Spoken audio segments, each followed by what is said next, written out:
What is going on, everybody? My name is Tyler, and today, let's talk a little bit of golf, because as right now, the PGA Tour season is about to ramp up a little bit, and that starts this weekend with what is considered the fifth major in the Players' Championship. Last year, Rory McIlroy won, winning by one stroke over Jim Furyk. That was a fun time to watch. I was rooting for Furyk, not gonna lie, but glad that Rory won. Will he repeat, or will someone else emerge? I will tell you, previewing some of the key guys to look out for, and then give my pick as to who will win. With all that out of the way, let's get it started. Before I get into who exactly I think you should watch out for, let's go look into some of the feature groups, being that this is considered the fifth major the Players is. And usually the stars come out, minus Tiger Woods this week because of an injury. But typically on Thursday and Friday, the biggest stars are paired together. And this year is no different. Looking at some of the top groups, you got the number 1 through 3 players in the world. Rory McIlroy, Jon Rahm, and Brooks Koepka playing together. And that'll be interesting because McIlroy and Koepka, they got a little bit of beef going on. So it should be interesting. I think Koepka said today, I have enough friends. I don't have Rory's phone number. Just adding fuel to the fire should be an interesting thing. And those two might bump heads a little bit, and they could knock each other out. Who knows? And that might be good for Rahm. Who knows? Another feature group features the game's brightest young stars. Matthew Wolff, Colin Morikawa, and Viktor Hovland. All three guys who have won on tour. Hovland winning the most recently a couple weeks ago. I believe that was down in Puerto Rico, if I'm not mistaken. And those threes have a bright future ahead of them, and I'm interested to see how they'll play on a bigger stage now. And then you got another group with three guys who are really close friends. Ricky Fowler, Justin Thomas, and Jordan Spieth. Spieth has fallen off a little bit. He started to come back. Thomas has had a little bumps in the road. He's played solidly so far this year. I'm going to talk a little more about him later. And then Fowler, he's a previous champion of the Players' Championship. He won back in 2015. And he hasn't really had the big moment yet in a major championship. Although he's won the Players, he hasn't had that major championship moment. Will this be the year? Who knows? And then finally, another group of note that I just find interesting is Justin Rose, Adam Scott, and Xander Schauffele. Three guys who have had success recently. And there are some other really good groups. But these are some that I will be following closely on Thursday and Friday. So who are some of the guys that I think you should be watching out for who could be definitely in contention and have a legit chance of winning? One of those guys for me is Colin Morikawa. I strongly considered picking Morikawa as my winner, but couldn't pull the trigger, if you will. Out of the three young guys between Morikawa, Wolff, and Hovland, I like Morikawa's game the most. I think he has the brightest future, and I think he'll have the most success in his career. I don't know why exactly, just something about him, the way he plays, it has me really excited for what's to come for Morikawa. And after a really good rookie year, Morikawa is part of that future of golf that has played well this far this season. In 11 events, he has made the cut every single time, has 7 top 25 finishes, and 3 top 10 finishes, with his best as a tie for 7th at the Century back in January. Once Morikawa finished a tournament over par, and that was last week at the Arnold Palmer, he was +1, tied for 9th. He played well at the Arnold. He was 3 under after Friday, but then had a rough Saturday and Sunday, where he finished back at even par, and he did not necessarily bounce back Sunday, but did play very solidly on a course that was not playing to its normal standards. He was playing very, very difficult, partially due to the weather. The one area of his game that Morikawa could be his kryptonite is his putting ability, as he ranks 165th in putts per round, 174th in strokes gained putting, and 192nd in total putting. And on a course as challenging as TPC Sawgrass, your putting needs to be sharp. Can Morikawa do it? Yes, but I don't know if he can do it for 4 straight days at such a young age. But Colin Morikawa is definitely someone I think you should watch at the top of the leaderboard. Another guy I think you should watch for is Rory McIlroy. The guy is the defending champion. He's been playing out of his mind this season. In 6 events so far, McIlroy has finished in the top 5 every single time, winning the WGC HSBC back in November. McIlroy is the defending champion, as I mentioned, so he has proven that he can play well on this course. The reason why, though, I am not going to pick McIlroy to go back-to-back is because he is riding such a high right now that he is inevitably going to fall off a bit.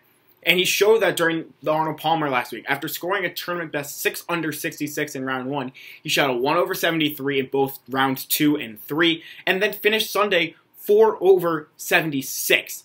It was just not good. He still finished in the top 5, like I mentioned, but it wasn't a good finish to the week.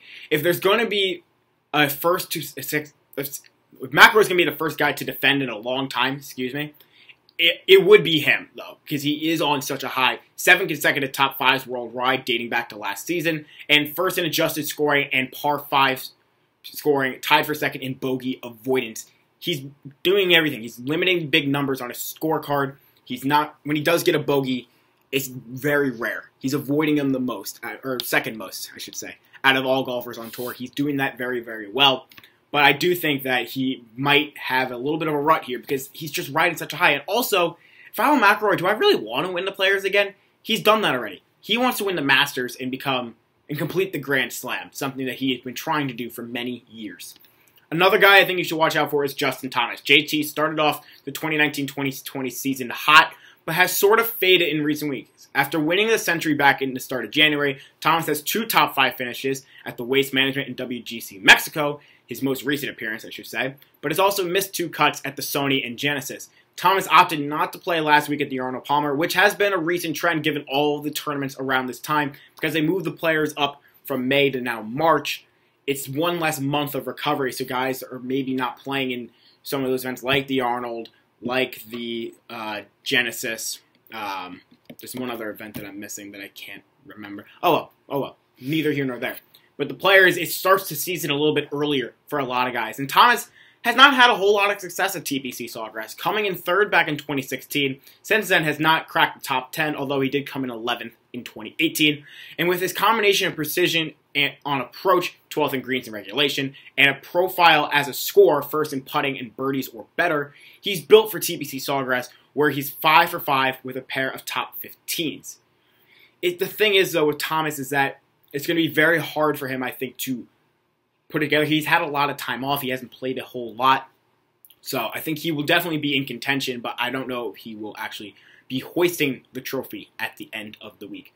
My pick, though, it's the guy who's number 2 in the world right now, Jon Rahm. Rahm has not played a whole lot so far this season, but when he has played well. In 5 official events, 6 if you include the Hero World Challenge, Rahm has made the cut every single time, and he's finished in the top 10 all but once, finishing in a tie for 17th at the Genesis.